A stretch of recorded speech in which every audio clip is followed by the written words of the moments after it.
Most people don't know they're asleep. They go to work, they scroll, they numb themselves, and somewhere along the way, they stop building anything real. But I remember the day when I dragged this eclipse home. It was complete, but lifeless. Just like so many people I see today. This story, it's not just about the car. It's about waking up. It's about building something when it seems like the whole world just wants you to consume and consume non-stop. This eclipse, it sat in a barn completely out of sight and out of mind. Just like your passion and just like your potential. The car was fairly close to being drivable when I bought it. Now the all-wheel drive swap wasn't installed, but it did come with the car, and the engine was actually already hanging in the engine bay. So all it needed was just a few loose odds and ends tied up, and you could have enjoyed the car. But everything about this car was just enough. Enough to call it a project, but not enough to feel alive. I could have gotten it running within probably 2 weeks of buying the car, but I wanted a very clean example of a 2G Eclipse. So I tore it down to nothing. No glass, no trim, no interior, no engine, no drivetrain, no suspension, complete bare shell. I wanted to do this car the best possible way that I could. I went ahead and I fixed every single dent on the entire car. I prepped this thing like it was about to go on display at SEMA, and the crazy part is, no one else was actually ever gonna see this. We did have some footage of me taking out my block from my car, but it was lost, so I know we mentioned that earlier in one of our videos. But that's going to be missing. But today I ended up tearing apart the old engine, just taking off the accessories. So just wanted to throw that in there. You good? Yeah, I'm gonna cut that out.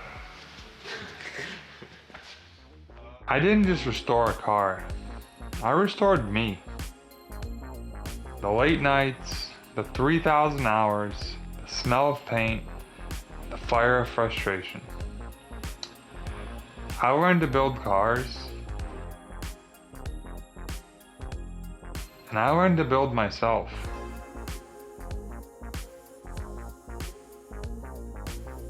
This was the first full car that I actually ever painted, and I've learned so much through working on this car. Here's one example. The one thing that I couldn't do when I bought this project car was I couldn't TIG weld, so I had to have a custom exhaust made. Well, the shop that I trusted ended up screwing me like so many other stories that I hear, but that's not the point. The point is that after this experience, I bought a TIG welder and I learned to weld. That's what I do when I'm done being dependent. And honestly, I believe that every single person out there can do the same. You really don't need anyone's permission to be powerful. You just need a reason. And sometimes, that reason,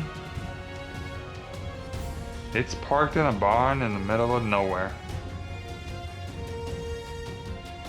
I dropped in an HX35 turbo off of an old Cummins pickup truck, 2100cc injectors, custom fuel lines, and I verified every single spec in that engine. I just couldn't trust anyone else with the job. But I'll tell you what, I could trust myself.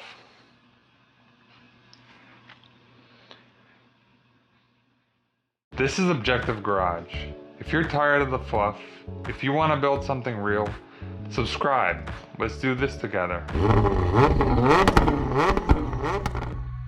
Letting projects sit, that's how you lose them. Letting your dreams sit, the same thing happens. They pass hands, they get diluted, and worst of all, they get forgotten. That's why I always finish where I start. I don't care how long it takes. I'll keep welding, I'll keep painting, and I'll keep bleeding because I refuse to go numb. Every weld, every scratch, and every decision I made on this eclipse, it made me more free. And I'm gonna do it again. With another car, another story, another war that I'll win with my bare hands.